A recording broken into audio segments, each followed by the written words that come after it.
In a bold, coordinated, and precise military action, the Indian armed forces carried out missile strikes targeting terror camps and hubs in Pakistan, avenging the April 22nd Pahalgam terror attack that left 26 civilians killed.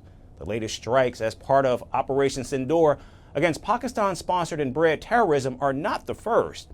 In fact, India delivered a befitting reply to Pakistan-based terror groups with surgical strikes in 2016 and with the Balakot airstrikes in 2019.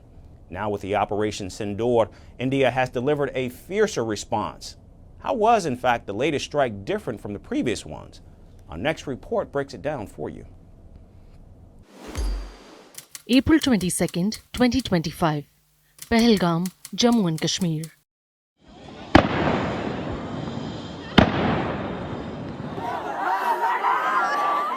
"26 innocents singled out for their religion and shot to death in broad daylight by Pakistan-linked terrorists."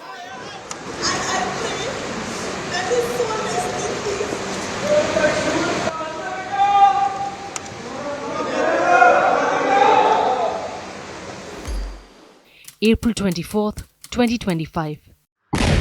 Punishment beyond imagination for the terrorists. This is what the Indian Prime Minister Narendra Modi promised. He vowed to hunt down those who backed terrorists, saying they would be pursued to the ends of the world. उन आतंकियों को और इस हमले की साजिश रचने वालों को उनकी कल्पना से भी बड़ी सजा मिलेगी. April 29th, 2025. After a series of marathon meetings, Indian armed forces were given complete operational freedom. This led to the execution of the most unprecedented attack on Pakistani terrorists in decades on May 7, 2025. Operation Sindoor. India's latest strikes against Pakistan's terror bases are not the first. And if Islamabad does not mend its ways, it certainly won't be the last. Armed with deadly weapons, the Indian Army crossed the line of control and destroyed terror launch pads in Pakistan-occupied Kashmir. Reports say over 100 terrorists were killed. This was a preemptive strike against terrorists planning to infiltrate the border, and was in response to a Jaish-e-Mohammed attack on an Indian Army brigade headquarters in Jammu and Kashmir's Uri, where 19 soldiers lost their lives after a 6-hour gun battle. 4 terrorists were also gunned down. 3 years later, the Kashmir Valley was once again soaked in blood.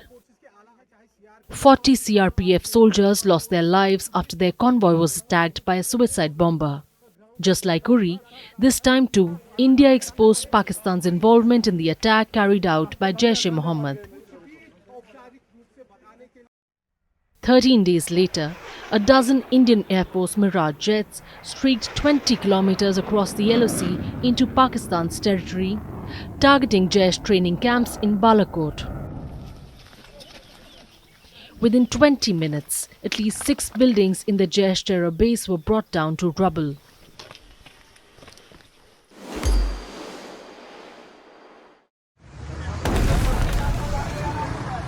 But this time, the response was bolder, fiercer and deeper inside Pakistan's terror camps, with strikes as far as Muridke near Lahore and near Sialkot. The high-precision missile strikes hit 9 terror camps and bases linked to the Lashkar-e-Taiba and Jaish-e-Mohammed. In comparison to Operation Sindoor, the previous strikes now seem relatively limited in scope and geography. This is because this time the Indian armed forces not only hit more targets but also penetrated deeper into Pakistani territory. Sophisticated precise munitions, including loitering munitions and guided missiles, were used. The strikes were focused, measured and non-escalatory. No Pakistani military sites were targeted, just terror centers. With Operation Sindoor, like the red vermilion, India has drawn a clear red line. It will not back down in its fight against terrorism. It is ready to respond to Pakistan's misadventures, and it is resolved to give a befitting response to any attack on its land and its people. But what happens next? Escalation or deterrence?